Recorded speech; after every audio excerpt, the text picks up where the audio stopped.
네, 여러분 안녕하세요. 텐선비 남은택입니다. 오늘은 여러분들과 소캠에 대해서 한번 이야기를 나눠보고자 합니다. 일단은 소캠이 뭔지 용어부터 우리가 좀 알아야 되겠죠. 그래서 소캠이 어떤 것인지 개념부터 좀 확인을 하도록 하고, 두 번째는 관련된 산업 흐름과 뉴스들이 있습니다. 어떤 중요한 뉴스들이 있었는지 한번 알아보도록 하겠습니다. 그리고 마지막으로 관련주가 또 어떤 것들이 있는지 보는 게 중요하겠죠. 뭐 이미 관련주는 여러분들도 잘 아시겠지만 날아갈 대로 날아갔어요. 그래서 지금 투자 시점으로 보기에는 다소 조금 늦은 감은 있기는 한데, 어쨌든 우리가 관련주가 어떤 것이고 어떻게 올라가고 있는지는 좀 확인할 필요가 있습니다. 근데 오늘 제가 사실 소캠을 준비한 이유는, 과거에 제가 여러분들과 함께 리포트 분석 같이 공부해 봅시다 라고 해서 라이브를 찍은 게 있는데, 그때 제가 처음 소캠을 여러분들에게 소개를 해드렸을 때 잘못 설명드린 부분이 좀 있습니다. 어떤 분이 댓글로 이렇게 좀 남겨주셔서 제가 부랴부랴 좀 확인을 하고 다시 좀 정정을 해드려야 되겠다. 왜냐하면 요즘에 이 반도체 산업에 있어서 소캠이 갖는 의미가 나름 중요하기 때문에 잘못된 정보를 제가 좀 정정을 해야 될 필요가 있어서 오늘 부랴부랴 이렇게 영상을 만들었습니다. 어떤 내용인지 간단히 한번 살펴보도록 하고요. 시작 전에 구독과 좋아요 한 번씩 좀 눌러주시고요. 바로 한번 내용으로 들어가 보도록 하겠습니다. 네, 먼저 뉴스를 중심으로 한번 이야기를 나눠볼 텐데, 일단 소캠의 이 약자가 좀 궁금해요. 그죠? 이게 지금 마이크론에서 공개한 소캠의 이미지인데, 자, 이것도 보면요, 뉴스마다 이거를 S하고 소문자 O 그리고 이렇게 나머지 대문자로 쓰는 경우가 있는데, 제가 보니까 이게 정식 표기가 맞는 것 같아요. 마이크론에서도 이걸 다 대문자로 쓰지 않습니까? 그래서 이 O를 소문자로 쓰는 이유는 이게 약자가 뭔지도 정확하게 나와 있는 게 없습니다. 지금 가장 공신력 있게 받아들여지고 있는 게 시스템 온칩의 약자이기 때문에 이거 소문자로 O를 쓰는 것 같고, 이 뒤에 AMM, 이 약자가 뭔지 좀 궁금하죠?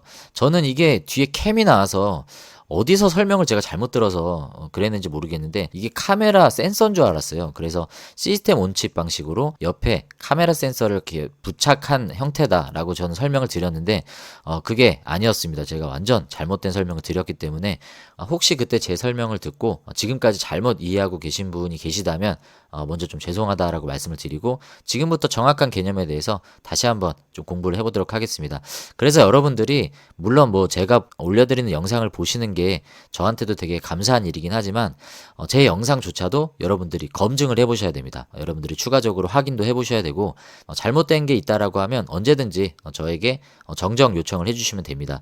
그래야 저도 뭐 잘못된 걸 확인할 수 있기 때문에 서로가 좋은 거죠. 뭐 창피한 건 잠깐이면 그만인데 모르고 넘어가면 얼마나 서로가 손해입니까? 그래서 한번 영상을 제가 올리더라도 확인을 해보셔야 된다는 내용과, 다시 한번 소캠에 대해서 우리가 정확하게 공부를 해보자라는 취지로 영상을 지금 찍고 있습니다. 자, 소캠의 약자가 어떤 것인지 정확히 한번 확인을 해보도록 하겠습니다. 네, 지금 여러분들이 보시는 거는 SK 하이닉스의 이 공식 이 쇼츠예요. 이 쇼츠에 이 소캠에 대해서 설명을 해주는데, 여기에도 SK 하이닉스가 지금 소캠을 대문자로 쓰고 있죠. 그래서 정확한 명칭은 SK 하이닉스가 정확하지 않겠습니까? 그래서 이렇게 이게 뭐 중요한 건 아니죠. 근데 이것도 나름 의미를 두자면 또 나름 중요할 수 있기 때문에 일단 이렇게 쓴다라는 거 대문자로 여러분들이 좀 요건 참고하시면 좋을 것 같고, 요 내용을 한번 보도록 하겠습니다. 이 보시면 이 소캠에 대해서 설명을 해주는데요. 지금 보면 여기 영어 약자가 나오죠. 네, Small Outline Compression Attached Memory 모듈입니다. 그러니까 Attached Memory 모듈은 메모리 반도체 모듈이라는 소리인데, Attached는 붙였다는 거죠. 인접한 그 위치에 붙였다. 스몰 아웃라인은 이 컴팩트한 사이즈라는 겁니다. 그러니까 작은 사이즈로 컴프레션, 압축해서 메모리 모듈로 붙인 거다. 그러니까 이게 시스템 온 칩 개념과도 비슷한 거예요. 그래서 이걸 뭐 굳이 시스템 온 칩 그리고 뒤에 attached memory 모듈이라고 읽어도 뭐 지장은 없을 것 같은데, 이렇게 읽는 기사가 있고요. 지금 SK 하이닉스처럼 small outline, 자, 이렇게 읽는 기사들도 있습니다. 그러니까 뉴스마다 이렇게 약자를 쓴 데가 있고, 아래 2번으로 약자를 쓴 데가 있는데, 저는 일단 SK 하이닉스가 맞겠죠. 그래서 여기에 조금 저는 신뢰가 가는 편입니다.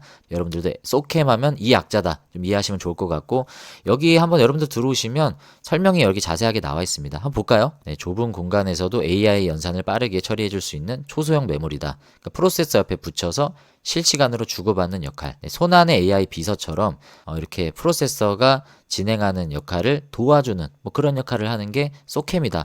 그래서 여기 보면 어마어마한 전력 소모로 인해 저전력 솔루션을 찾고 있는데 그 해결책 중 하나로 등장한 게 소캠이다. 그러니까 메모리예요. 이 D램이죠. D램 메모리인데 이 메모리 반도체가 대표적인 게 지금 HBM 있죠. 근데 HBM이 장점도 있지만 단점이 뭡니까? 전력 소모가 어마어마하지 않습니까?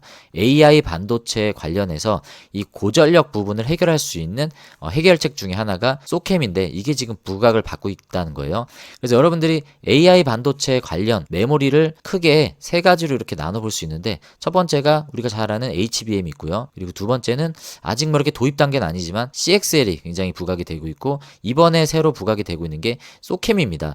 그래서 이 세 가지가 AI 반도체에 직결되는 메모리 반도체다라고 이해를 하시면 되고 전부 다 D램 관련 내용이죠. 그래서 이런 내용 때문에 소캠이 최근에 부각을 받고 있다는 내용 확인하시면 충분할 것 같습니다.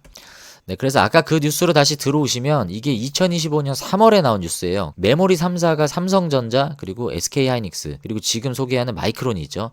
이 셋 중에서 가장 먼저 마이크론이 1세대 소캠을 엔비디아 쪽으로 양산을 했습니다.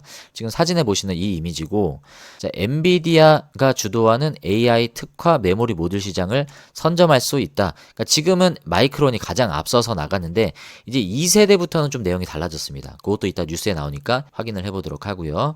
자, 이 소캠의 장점에 대해서 여기서 설명을 해주고 있어요. 자, 우리가 먼저 좀 확인할 필요가 있는 내용 중에 하나가 이 표준화입니다. 이 표준화가 다른 반도체 같은 경우에는 이제 뭐라고 그래야 되나요? 뭐 공식 그 표준화 그 기준이 있어요. 근데 엔비디아가 독자적인 표준화를 가지고 있는 게 바로 소캠입니다. 그래서 소캠은 엔비디아가 직접 자신들이 표준화를 추진하고 있는 메모리 모듈이다라는 관점으로 봤을 때 엔비디아가 주도할 수밖에 없는 시장입니다. 이 엔비디아가 주도를 하기 때문에 누가 먼저 이쪽으로 소캠을 납품을 하는지가 굉장히 중요한데 이미 다 얘기가 돼 있어요. 마이크론, SK하이닉스 그리고 삼성전자 이 3사가 이미 엔비디아와 같이 이 소캠에 대한 여러 가지 공동 연구 개발과 앞으로 얼마나 많은 양들을 양산을 할 것인지 수량까지도 어느 정도 양분이 돼 있는 시점입니다. 그것에 대한 뉴스가 이제 다음 뉴스에서 나오니까 그건 이따가 확인을 해보도록 하고 여기서 우리가 확인해야 되는 중요한 내용은 엔비디아가 다른 반도체와는 달리 소캠만큼은 독자적인 표준화를 가지고 있다라는 부분이 굉장히 중요한 내용인 것 같습니다. 네, 그래서 첫 번째 중요한 특징은 저전력이다. 전력 소모가 굉장히 작다라는 장점이 있는 거고요. 두 번째는 이 I/O, 인풋 아웃풋입니다. 입출력 단자가 굉장히 많이 늘어난다라고 합니다. 그래서 이게 데이터 처리 속도에 대한 부분이죠. 이게 두 번째 장점이고 세 번째 장점은 자, 이게 탈부착이 가능한 장점이 있습니다. 그러니까 메모리 모듈이잖아요. 모듈은 말 그대로 조립할 수 있는 부품이기 때문에 이게 나중에 업그레이드가 필요할 때는 칩을 교체하면 되는 거예요. 그래서 칩 교체가 용이하다. 그럼 기존엔 이게 안 됐느냐? 기존엔 안 됐습니다. 이게 온보드 방식이라고 해서 납땜 있죠, 납땜. 납땜으로 처리를 해버리기 때문에 이거를 뗄 수가 없는 거예요. 이거는 그냥 보드는 그대로 놔두고 모듈 형태로 떼었다가 붙였다만 하면 되는 거기 때문에 이러한 세 가지 가장 큰 장점이 있다. 자, 정리가 되시죠? 첫 번째 저전력이다. 두 번째는 데이터 처리 속도가 빠르다. 세 번째는 탈부착이 가능하기 때문에 호환이 가능하다. 자, 이런 장점을 갖고 있는 게 바로 소캠입니다.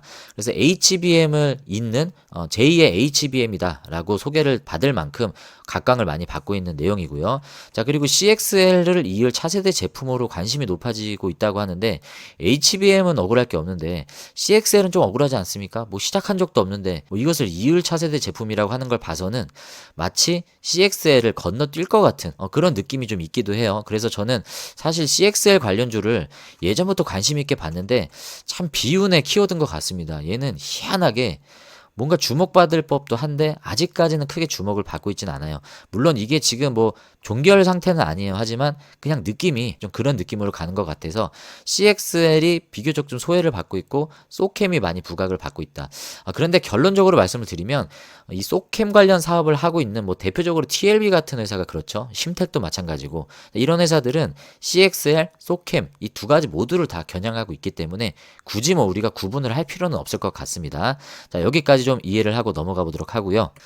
네, 그리고 그 뒤에 대략 한 2개월 뒤쯤에 2025년 5월 14일에 엔비디아 쪽에서 소캠 관련된 뉴스가 나왔었습니다. 지금 출시하려고 하는 게 루빈이죠. 이 GPU인데 기존의 GPU 시리즈가 뭐였습니까? 블랙웰 시리즈였잖아요. 이 블랙웰 시리즈 다음으로 루빈 시리즈가 이제 출시가 예정인데 원래는 이 소캠을 이 블랙웰 칩에 적용을 하기로 했었는데 여러 가지 뭐 발열 문제도 있었고 수율 문제가 있었던 것 같습니다. 그래서 완성도 높은 적용을 위해서 다음 GPU 모델인 루빈에 소캠을 적용하기로 결정이 난 거예요. 연기가 된 거죠. 그래서 같이 공동 연구 개발을 했던 삼성, SK 하이닉스도 마찬가지로 이 소캠을 좀 연기를 했다라는 뉴스가 여기에 나오는 이제 내용입니다. 아까 보시면 구체적으로 입출력 단자가 많기 때문에 데이터 처리 속도가 빠르다고 했는데 일반적인 DDR 기반 모듈보다 694개나 이 IO가 된다라고 합니다. 그래서 굉장히 많은 입출력 단자 수를 가지고 있다라는 장점이 있습니다. 자, 아까 말씀드린 그 내용이 나오죠. 원래 엔비디아 소캠을 당초 올 하반기 출시 예정인 GB300에 탑재할 예정이었다. GB300은 블랙웰 울트라 GPU와 그레이스 CPU, 12단 HBM3E, 이게 5세대죠. 자, 여기에 탑재된 AI 가속기에 이 소캠을 원래는 탑재를 할 예정인데 이게 연기됐다라는 거예요. 그리고 여기에 이제 해당되는 기존 보드가 있었습니다. 이 역할을 담당하는 보드도 비앙카에서 코델리아로 변경하기로 했다. 비앙카는 CPU 1개, GPU 2개를 결합한 방식이고 코델리아는 CPU 2개와 GPU 4개, 요거를 결합한 구조고 모든 이제 설계 구조가 다 다르다라고 설명을 하고 있고요. 이제 엔비디아가 최근 GB300의 보드를 코델리아가 아닌 비앙카 방식으로 복귀시켰다는 건 아까 그 얘기입니다. 그래서 원래는 소캠을 적용하려고 했는데 수율 문제로 이걸 못하게 됐으니 원래 기존 방식인 비앙카 방식으로 다시 되돌렸다. 그래서 원래 소캠을 적용하려고 했는데 기존 LPDDR을 적용을 했다라는 얘기죠. 근데 지금 시점에서는 좀 다르지 않습니까? 지금은 루빈이 출시를 앞두고 있기 때문에 그 루빈에는 이게 지금 부착이 될 예정이에요. 확실한 거는 제가 모르겠지만 아무튼 지금까지 정황상으로 봤을 때는 이 소캠이 블랙웰 다음에 루빈에는 장착이 될 예정이다. 네, 그래서 여기에 이 시기에 발맞춰서 삼성과 SK 하이닉스, 마이크론도 준비를 하고 있지 않을까라고 생각을 할 수 있습니다. 네, 그래서 최근 뉴스로 다시 오면요, 엔비디아의 소캠 프로젝트 뜬다. 그러니까 이미 뉴스를 계속 확인하셨던 분들은 이 뉴스가 그렇게 참신한 내용은 아닌 건데 일단 지금 이 시점에 이 뉴스가 나온 것만으로도 주식시장에서는 충분히 부각을 받을 수 있는 거죠. 삼성, SK가 당연히 수혜를 받을 수 있는 거고 어쩌면 지금의 이 업사이클, 슈퍼사이클이 계속 탄력을 받는 이유가 단순히 HBM에 대한 6세대 수요, 자, 여기에 대한 기대감뿐만이 아니라 이것 관련해서 소캠에 대한 내용도 충분히 부각이 되고 있는 시점이기 때문에 이 반도체의 업사이클이 조금 더 강하게 반응을 하고 있는 것이 아닌가라고 생각을 합니다. 기존에는 마이크론 독점 시장에서 공급망 다변화에 무게를 두고 있다. 엔비디아 입장에서는 당연히 그럴 수밖에 없겠죠. 네, 그리고 업계에 따르면 엔비디아는 내년 소캠 물량을 삼성전자, SK하이닉스, 마이크론 등에 골고루 발주를 하는 것으로 정해졌다.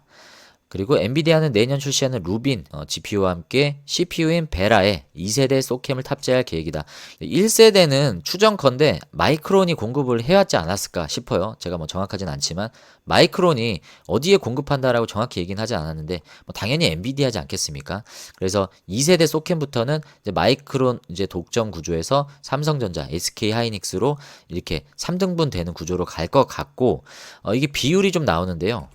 1세대 같은 경우에는 60억 기가바이트 수준으로 마이크론이 독점을 했지만 이제 2세대부터 이제 2세대부터는 삼성전자, SK하이닉스가 이보다 거의 2배 가까운 납품을 할 것 같고요. 그 뒤를 이어서 마이크론이 70억 기가바이트 정도를 공급하는 방향으로 논의가 이루어지고 있다라고 합니다. 이렇게 구체적인 수치가 나왔다라는 거는 뭐 확정적인 건 아니지만 어느 정도 좀 그래도 좀 근거가 있는 내용을 바탕으로 나오는 게 아닌가라고 생각이 됩니다. 그래서 이게 금액으로 따지면 대략 얼마인지는 제가 모르겠지만 이런 것도 HBM뿐만이 아니라 추가적인 삼성, SK하이닉스의 공급 물량이 폭발적으로 늘어날 수 있는 충분한 수량이 된다라고 전망을 하는 것 같습니다. 자, 그렇다 보니까 주가가 오를 수밖에 없겠죠. 삼성, SK하이닉스 지금 주가가 어떻습니까? 엄청 많이 올랐는데 그럼 도대체 이 소캠 관련주들은 누가 있는가? 걔네들도 찾아보면 당연히 주가가 오르지 않았겠어요. 이러한 이유가 있다라는 걸 우리가 이제 알 수가 있는 겁니다. 네, 그리고 업계에서는 이 소캠이 제2의 HBM이 될 수 있다고 기대를 한다고 해요. 그래서 HBM을 능가할 만큼의 성능을 뭐 발휘할지는 모르겠지만 이 저전력이라는 이 장점이 있기 때문에 선택적으로도 얼마든지 대체까지는 아니더라도 보완할 수 있는 그런 반도체 장비로 메모리 모듈로 각광을 받지 않을까라고 생각을 합니다. 네, 내년 HBM 시장 규모는 320에서 330억 기가바이트 수준으로 관측이 되는데 이를 고려했을 때 소캠 수요도 한 270억 기가바이트 비슷한 수준이라는 거예요. 이게 가격 차이는 제 생각으로는 HBM이 아마 훨씬 비쌀 것 같기는 한데 소캠도 비슷한 수요를 가져갈 거기 때문에 이 메모리 반도체 입장에서는 HBM만큼의 시장이 하나 더 열리는 셈이다. 그래서 지금의 삼성전자나 SK하이닉스의 엄청 고점인 것 같은 흐름이 이게 끝이 아닐 거다라고 전망하는 배경이 바로 여기 있는 겁니다. 심지어 하이닉스 같은 경우에는 PER이 아직까지도 12하잖아요. 그래서 이 업계 평균 PER보다도 굉장히 저평가되어 있는 상태이기 때문에 이런 내용만 우리가 고려를 해봤을 때도 앞으로의 성장이 굉장히 좀 긍정적으로 열려있다라고 보는 것입니다. 앞으로는 진폭이 있을 수는 있다고 하더라도 장기간 봤을 때는 반도체 슈퍼사이클은 제 생각에도 최소한 1년 가까이는 앞으로도 지속이 되지 않을까라고 이런 배경으로 좀 판단이 됩니다.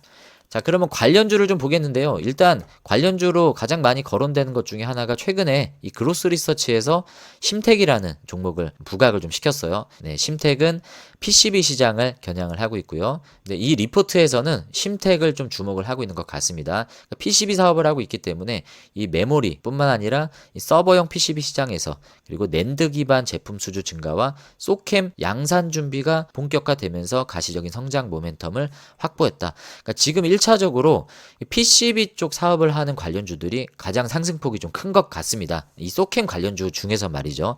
그러니까 대표적인 PCB 관련주들이 지금 알아보는 심택도 있고요. 또 어디가 있습니까? TLB도 있죠. TLB도 주가가 어마어마합니다. 지금 상승률이 굉장히 크게 올라가고 있고 우리가 그때 리포트 분석에서도 알아봤잖아요. QRT와 TLB를 알아봤는데 TLB가 기판 사업을 한다라고 말씀을 드렸고 최근에 CXL과 소캠 관련된 PCB 생산을 놓고 포커스를 두고 있다라고 그때 말씀을 드렸죠. 네, 거기에 비례하는 지금 주가 상승을 가져가고 있습니다. 네, 그리고 더 뭐 PCB 기판 관련주로 확장을 해보면 뭐 이수페타시스 같은 종목들도 있겠죠. 뭐 오늘은 뭐 구체적으로 알아보진 않겠지만 물론 이수페타시스도 비슷하게 강한 흐름을 가져가고 있습니다. 그래서 PCB 기판 관련주들이 관련주로 부각을 받고 있고 특히나 여기서 소개하는 심택 같은 경우에는 실적의 반등이 이제 눈에 띄는데 그것에 대한 배경으로 MCP 이것은 모바일 메모리 및 SSD용 패키징 기판 제품 수주 확대가 있었다라고 합니다. 그리고 QLC SSD. 자, 요거는 기존에 이제 HDD를 대체하는 QLC SSD라고 하는 낸드죠. 낸드 플래시 제품이 빠르게 늘고 있다라는 내용으로 이건 어떻게 보면 소캠과는 좀 다른 내용인데 심택의 사업 안에서 이 MCP 매출이 늘어나고 그러니까 낸드 쪽 매출이 늘어나고 있다라는 거예요. 여기에 플러스 지금 소캠이나 뭐 CXL 관련된 이제 추가적인 수주도 앞으로 증가할 수 있는 기대감들이 이렇게 반영이 되고 있는 거죠. 가장 좋은 시나리오 아닙니까 이게? 그러니까 실적 기반 캐시카우 역할을 하는 기존 사업도 플러스가 되는데 여기에 덧붙여서 플러스 알파가 될 수 있는 미래 실적, 즉 기대감 또한 굉장히 좋은 분위기로 가고 있기 때문에 지금 심택의 주가가 굉장히 좋다라고 소개를 하는 거고 네, 그리고 TLB는 우리가 저번에 알아봤기 때문에 뭐 더 자세하게 알아보진 않겠지만 마찬가지입니다. 네, PCB 사업을 하고 있고요. CXL 그리고 소캠을 겨냥한 사업을 지금 포커스를 하고 있습니다. 그리고 여기 뉴스에 보시면요. 이게 지금 주식시장에 상장은 하지 않았는데 아테코라고 하는 회사가 나와요. 이거는 상장 기업이 아니어서 저도 뭐 처음 접하는 기업입니다.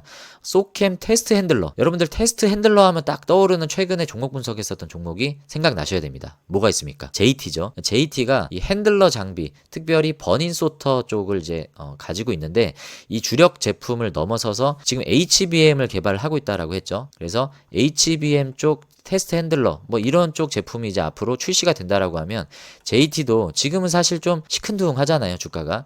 그래서 이런 내용들이 앞으로는 좀 나아져야 되지 않을까라고 생각이 들고 소캠 테스트 핸들러 영역에서도 JT가 이쪽도 하는지까지는 모르겠어요. 이거 혹시 뭐 아시는 분 있으면 좀 댓글로 달아주시고 혹시 뭐 주담 통화를 할 계획이 있다라고 하면 이런 부분들은 좀 물어보면 좋을 것 같습니다. 제가 있는데 제가 기억을 못하는 건지 못 봤는지는 모르겠지만 JT 같은 기업들 요 테스트 핸들러 사업을 하고 있는 기업들이 아테코와 같이 이 소캠 쪽도 겨냥을 하고 있으면 상당히 좀 메리트가 있지 않을까라고 생각합니다. 이 아테코도 마찬가지로 HBM 다이 테스트 핸들러도 개발 중에 있다라고 하잖아요. 그러니까 이 테스트 핸들러 영역에서도 이 지금 개발 중에 있다라고 하는 내용을 봤을 때 JT와 같이 경쟁 관계에 있는 겁니다. 그래서 여기가 굉장히 나름대로 검사 장비 쪽에서는 치열한 시장이다라는 걸 확인할 수 있는 거고, 만약에 누가 여기에 진출을 했다. 그러니까 그냥 테스트 핸들러가 아니라 제가 얘기하는 건 HBM입니다. HBM 테스트 핸들러, 소캠 테스트 핸들러, 뭐 CXL 테스트 핸들러,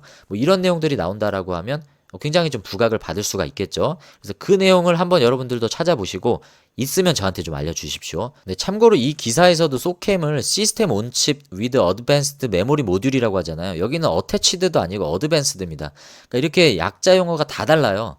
그러니까 똑같은 소캠을 쓰는데 누구는 이걸 소문자로 쓰고, 누구는 이거를 시스템 온칩이라고 쓰고, 또 누구는 이거를 아까 뭐였습니까? 스몰 아웃라인이라고 읽었지 않습니까? 그리고 뒤에 이거 어태치드가 아니라 어드밴스드라고 쓰는 걸 봐서 이게 정확하게 정리가 좀 안 되는 것 같아요. 근데 저는 SK 하이닉스에서 쓰는 게 맞지 않을까라고 생각을 합니다. 뭐 뜻은 비슷해요. 다 비슷비슷한 뜻인데 어쨌든 우리가 세 가지 장점만 잊지 않으면 될 것 같습니다. 자, 첫 번째 뭐였죠? 저전력이다. 그리고 두 번째는 입출력 단자 수가 많기 때문에 IO라고 아까 설명드렸죠. 자, 이게 많아서 데이터 처리 속도가 빠르다. 세 번째는 모듈 형태이기 때문에 탈부착이 가능해서 호환성이 좋다라는 이렇게 세 가지 장점이 있다는 거.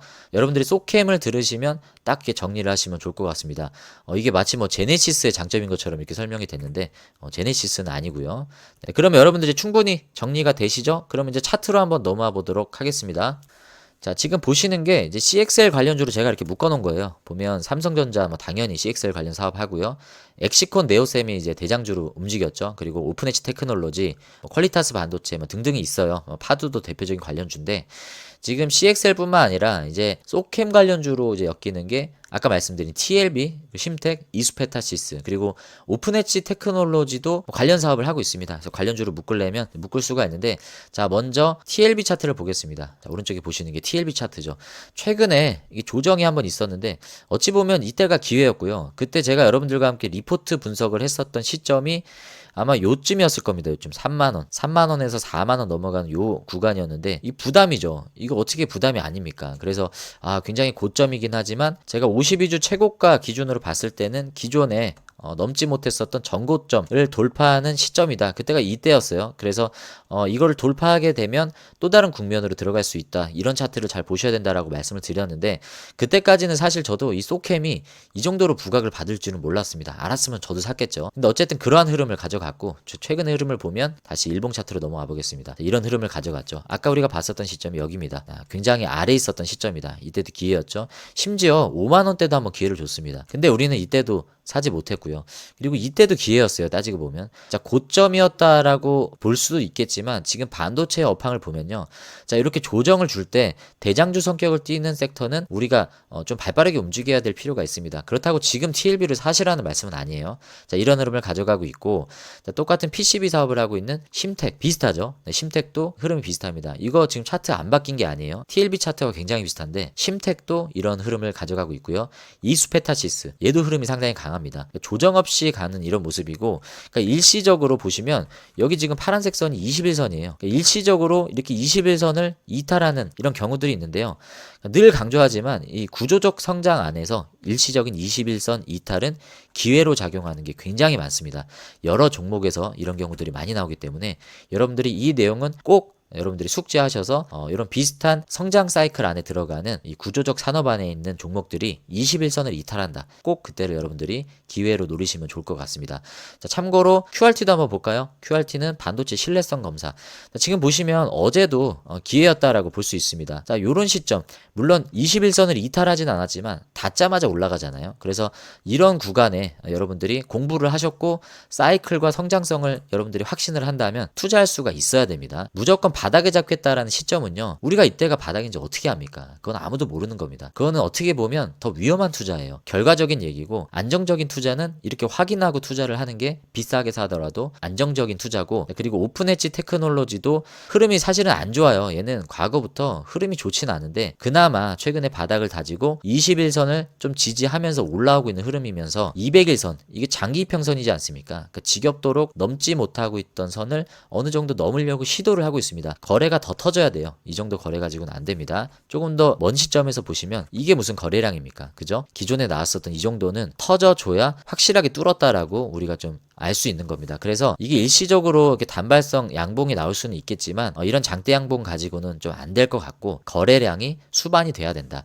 그래서 뭐 저점 매수 관점으로는 투자를 할 수 있지만 우리가 반도체 투자할 수 있는 게 얼마나 많습니까? 그래서 지금은 주도주를 보는 게 맞다. 그러니까 주도주가 어떤 건지는 저희 라이브 방송을 계속 보신 분들은 아실 거예요. 대표적으로 반도체는 한미반도체 아닙니까? 삼성, SK는 지금 사기에 너무 부담스러우니까 한미반도체를 좀 보셔야 된다라고 말씀을 드렸는데, 한미반도체마저도 지금 보십시오. 날아갔죠. 그때 제가 종목 분석 최근에 올려드렸을 때가 언제였습니까? 이때였잖아요. 이날 새벽 6시에 제가 일부러 올려드렸잖아요. 그래서 3시간 뒤에 장이 개장할 때 혹시 빠지는 기회를 주면 그때 여러분들이 기회를 삼으셔야 되는데, 몇몇 분들은 이때 잡으신 분들이 있습니다. 개인적으로 축하드리고, 못 잡으신 분들은 이번 기회에 여러분들이 또 한번 학습을 하시면 되는 거예요. 그래서 이런 기회를 줄 때가 흔치가 않습니다. 그래서 그때 발빠르게 좀 움직이셔야 되고, 때로는 과감하게 투자를 하셔야 되는 시점이 이런 시점이 아닌가 생각이 듭니다.